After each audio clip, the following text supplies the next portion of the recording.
కేంద్ర మంత్రి బండి సంజయ్ మాట్లాడుతున్నారు. ఇప్పుడు అలా చూద్దాం.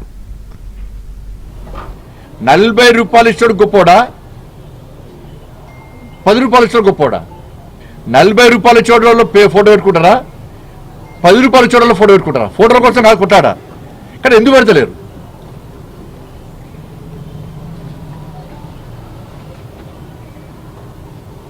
ఇవాళ తెలంగాణ రాష్ట్రానికి కేంద్ర ప్రభుత్వము ఈ కొనుగోలు విషయంలో 10,000 కోట్ల రూపాయలు ఖర్చు పెడుతున్నది. తెలంగాణ రాష్ట్రంలో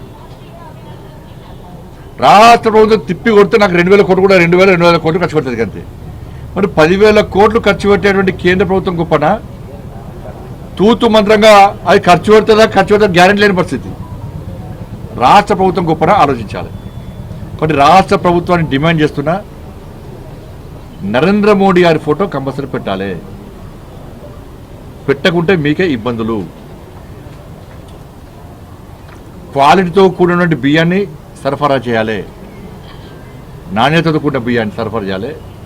ఎక్కడ అక్రమాలకు పాల్పడకుండా ఉండేటువంటి ప్రయత్నం కాంగ్రెస్ పార్టీ ప్రభుత్వం చేయాలని చెప్పి భారతీయ జనతా పార్టీ డిమాండ్ చేస్తున్నది.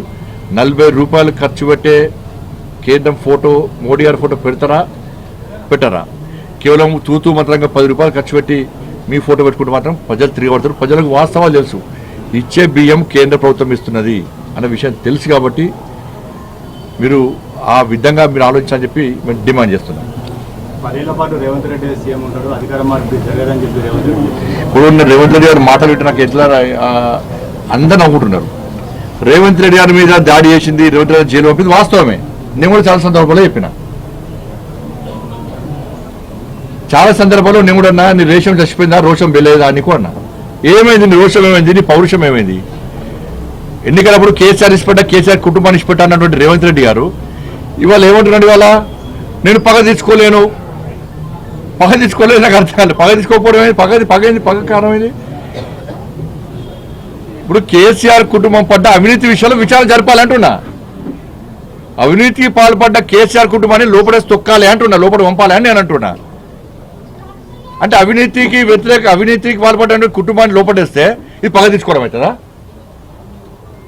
అక్రమాలకు పాల్పడే వ్యక్తుల మీద కఠిన చర్యలు తీసుకోవడం అంటే ఒక ముఖ్యమంత్రి స్థాయి ఉన్న వ్యక్తి పగ తీసుకోవడం అవుతుందా? అంటే ఈ పగ తీసుకోవడం పేరుతో ఇప్పుడు కేసీఆర్ కుటుంబాన్ని ఏం చెయ్యము అని చెప్పగానే చెప్తున్నారు. అంటే మేము ఏం చేయము ఇక అంటే రేవంత్ రెడ్డి గారు ఇవాళ కేసీఆర్ కుటుంబాన్ని ఏం చేయడం అన్నట్టు ఇక ఫుల్ క్లారిటీ ఇచ్చేసింది రాష్ట్ర ముఖ్యమంత్రి గారు. ఎందుకంటే వీళ్ళిద్దరు ఒకటే. పగ తీసుకుంటారని చెప్పి తెలంగాణ సమాజం ఆలోచిస్తలేదు. కేసీఆర్ కుటుంబం అవినీతి మీద, అరాచకం మీద విచారణ జరపాలి, వాళ్ళని లోపట్టేయాలని చెప్పి తెలంగాణ సమాజం కోరుకుంటున్నది. మిమ్మల్ని నమ్మి మీకు ఓటేస్తే ఇవాళ నేను పగ తీసుకోను అటువంటి ఆలోచన లేదు అంటే ఇక మేము ఏం చేయమన్నట్టు. ఇక ఏమయ్యాలి? ఫోటో కేసు ఏమైంది? ఉన్నోళ్ళందరూ బెయిల్ తీసుకున్నారు. ఉన్నోళ్ళందరూ బెయిల్ తీసుకునే విధంగా కాంగ్రెస్ పార్టీ ప్రభుత్వం సహకరించింది. అడ్వకేట్స్ పెట్టలే, కోర్టులో వాదించలే. ఇక మిగిలింది ఒక్కరెవరు? ప్రభాకర్ రావు మిగిలింది. ఇవాళ ప్రభాకర్ రావు ఏం చేస్తాడు? ఈ వచ్చిన బెయిల్ పిటిషన్లు అన్ని చూపెట్టి ఆయన కూడా బెయిల్ చేసుకుంటాడు. బెయిల్ కూడా కాంగ్రెస్ పార్టీ ప్రభుత్వం ఇప్పిస్తుంది, బెయిల్ వాదించకుండా. అయిపోయా కేల్ కథం దుకాన్ బంద్. ఫోన్ డబ్బు కేసు ఏమైంది?